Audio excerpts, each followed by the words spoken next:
Hello. Hopefully you can hear and see me clearly. Just wanted to talk a little bit. Let's see. Before my illness, I was a workaholic. I would have jobs starting at the age of 14.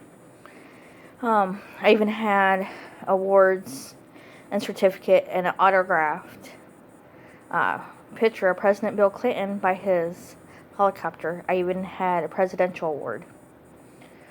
I got that for being, and the certificate, for being the youngest volunteer in America and the first runner in America at the Vets Hospital here in Lincoln, Nebraska.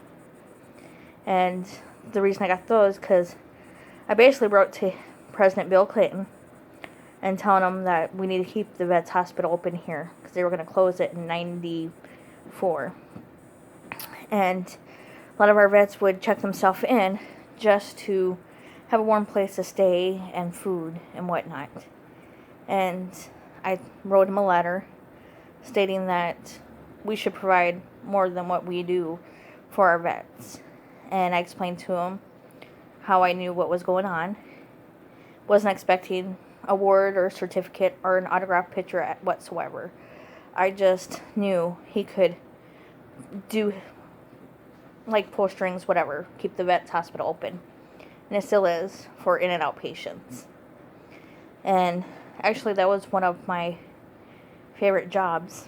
And the first runner, meaning, well, Monday and Wednesdays, I would deliver popcorn and coffee to the vets, if their diet okayed it, and sit there and talk to them. Fridays, I did whatever needed to be done, clean their trash cans, visit with them for a little bit, pick up medications and deliver it to the nurse and doctors, answer phones, whatever. I've always been a workaholic, working 2 jobs and going to school, or 1 job, but most of the time it's been 2 and going to college and whatnot. At the age of 21, I had heart surgery done, and it was to fix part of my valve because part of my heart was beating faster than the rest. So I'd get lightheaded and short of breath. Well, they fixed that. In 2007, when I had my second son, I was diagnosed with heart disease. Both mine and his heart stopped at the same time. I still have that. I have gastritis as well. I have to be careful what I eat, so my intestines don't explode, whatever. If I eat something I'm not supposed to, or don't know that it has stuff on it that I'm not supposed to have, I will be in extreme pain. My stomach will hurt so bad. I can't have black pepper. I can't have anything spicy. So I watch my diet on that. I also watch my diet because I'm on prednisone, and that makes you gain weight. See, I have heart disease, gastritis. Gastritis, I was diagnosed with that back in 2000 after having my oldest son. And with even having those, and I had 2 heart attacks back in 2011. I was still working, able to work. If my heart bothered me at work, I had my Antenol, and I kept one of my medications in my locker at work, and I kept one in the car. So, just in case, because you never know when you're going to have heart problems. And I also kept children's aspirin, like my doctor told me to, with those, because I'm supposed to take that with that. And then, in 2015, I was diagnosed with sarcoidosis in my eyes. 2016, I was diagnosed with sarcoidosis in my lungs, and they found that because my back is curving inward. I can't pick up anything more than 10 pounds. I can't be on my feet more than 5 minutes. I can't do dishes more than 2 minutes. It hurts. I have to sit on my walker, and even that doesn't help that much. With sarcoidosis, I have trouble breathing, even walking to my fridge, walking to the bathroom, I have trouble going to the bathroom because of sarcoidosis. I have trouble getting on the bathtub.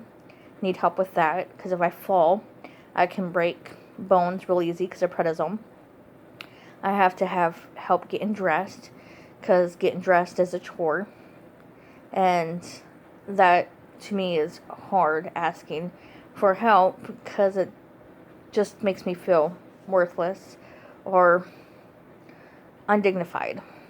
Especially when I got dressed and injured my back last month and needed help getting off the toilet, get into my chair. And I was doubled over holding onto the bathroom sink because I had muscle spasms. Really bad. I get those a lot thanks to sarcoidosis. And sarcoidosis is terminal. It is incurable. They tried medications trying to help keep us here longer. It used to be that people only lived 10 years with this illness. Now people are living a lot longer, which gives us hope.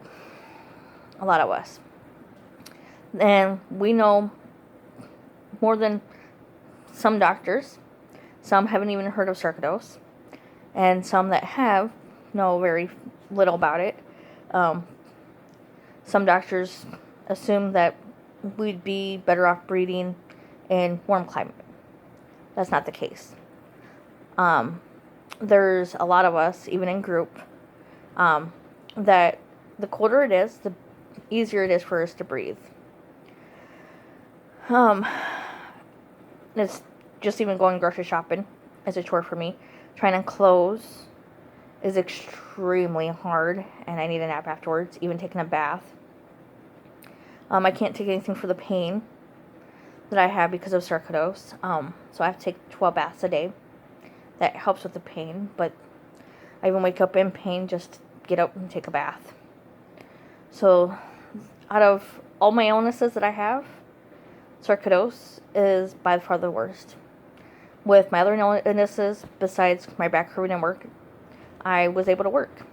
And I loved working. I loved having my own money, not have to worry about asking anyone for money, not having to ask people for any help. That I hate asking for help. But every once in a while we need a hand up. With sarcoidosis, my back hurting inward, I can't work. I hate that I can't work, but there's nothing I can do about it. At least I'm still here, still blessed. I just have to be careful not getting sick. It sucks always having to ask for help, but at least I am lucky and enough where I do have help. Because if I didn't, I don't know what would happen. I need help doing dishes, vacuuming, getting dressed, getting out of the tub, sometimes off the toilet. Yeah, it sucks. I wouldn't even wish this illness on my worst enemy. No one. No one should have to go through what we're going through. You'll find people that will call you names just because you're bigger because of your medication. They don't know, but they want to act like they're doctors or nurses or whatever, telling you, oh, well, it's not this or that. No. Or trying to tell you about your disease. That one's my favorite. Tell you about your disease and how it affects you and how it doesn't affect you. Sorry, you're not a doctor, are you? No. Are you the one dealing with sarcoidosis? No. Okay, then. Then you shouldn't tell us what our disease does to us and what we're dealing with, because you have no clue the suffering that we do every day and that our body fights every day against itself, and we fight every day to be here. And I have specialists I deal with for my heart and for my sarcoidosis, and my sarcoidosis specialist even said it's terminal and incurable, and that means that eventually the sarcoidosis will kill me. Very scary, but we all have to come to that terms. I already have plans. I will have a celebration of my life, And my body will be donated to science to find out more information about sarcoidosis and hopefully find a cure. And we're either put on prednisone or chemotherapy. And I've heard there's other medications that other people are put on, but I don't know anything about those. And I find out this month if I'm going to be put on chemo. So when you hear people trying to talk down to you, call you names, or tell you about your illness when they're not the ones dealing with it, and you are dealing with specialists that even told you that it's terminal. I even have a counselor that told me the same thing, because she has dealt with patients in California in the pulmonary area at the hospital, and she even asked if I knew that it was terminal and incurable and it wasn't going to get any better. And I told her yes, I came to the terms of that already by researching and everything. So just dust off those haters and don't stoop down to their level. And just know God doesn't like ugly. So if you stoop down to the level, you're still going to have to answer to God. So that's if you believe in Him. And I do. So I choose to not stoop down to anyone's level. Just try to be happy because life is already short.